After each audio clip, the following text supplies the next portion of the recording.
पांडवों के साथ में कृष्ण है। नैतिकता के लिए जरूरी है कि पांडव जीतें और कृष्ण इस पूरी योजना के साथ वहां पर हैं। पर पांडव जीत नहीं पा रहे, जिसके कई कारणों में से एक ये है कि कौरवों की सेना में द्रोणाचार्य भी हैं, उनका पुत्र अश्वत्थामा भी है। द्रोणाचार्य गुरु तो पांडवों के भी हैं, कौरवों के भी हैं, पर वो राजधर्म का पालन कर रहे हैं क्योंकि वो जिस राज्य के साथ हैं उसके साथ खड़े हैं। पांडवों की सेना उनको हरा नहीं पा रही है और अंत में कृष्ण को समझ में आता है कि पांडवों को जितवाने के लिए कुछ कूटनीति का सहारा लेना होगा। कृष्ण कूटनीति के शिखर हैं। वो युधिष्ठिर से एक बात कहते हैं, पर युधिष्ठिर तैयार नहीं है एक गलत बात कहने के लिए। और अंत में कृष्ण अपनी पूरी कूटनीतिक ताकत का इस्तेमाल करके सिचुएशंस बनाते हैं। एक हाथी अश्वत्थामा नाम का, उसकी हत्या होती है।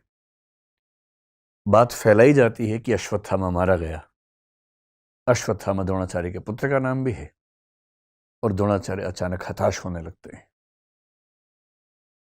उन्हें फिर भी लगता है कि एक बार मैं खबर को ऑथेंटिकेट कर लूं, प्रामाणिक है या नहीं चेक तो कर लूं। तो वो अपने समय के सबसे प्रामाणिक व्यक्ति युधिष्ठिर से पूछते हैं। युधिष्ठिर धर्मराज हैं, झूठ नहीं बोलते हैं। पूरी पांडवों की सेना ने, टीम ने जब उनसे कहा, वो तब भी तैयार नहीं हुआ कि मैं झूठ नहीं बोलूंगा। लेकिन अब झूठ नहीं है, अश्वत्थामा की हत्या हुई है, हाथी की हुई है, तो क्या हुआ, हुई तो है ही। और तब भी वो चाह रहे हैं कि मैं पूरी बात बोलूं। द्रोणाचार्य ने पूछा, क्या अश्वत्थामा मारा गया? युधिष्ठिर कह रहे हैं, अश्वत्थामा हतो नरो वा कुंजरो वा। अश्वत्थामा मारा गया, आदमी था या हाथी था।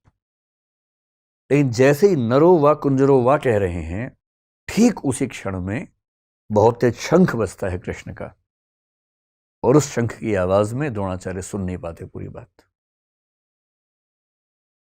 और क्योंकि वो सुनते हैं सिर्फ इतना कि अश्वत्थामा मारा गया, वो हताश हो जाते हैं, हथियार छोड़ देते हैं, युद्ध भूमि में जमीन पर टिक के बैठ जाते हैं।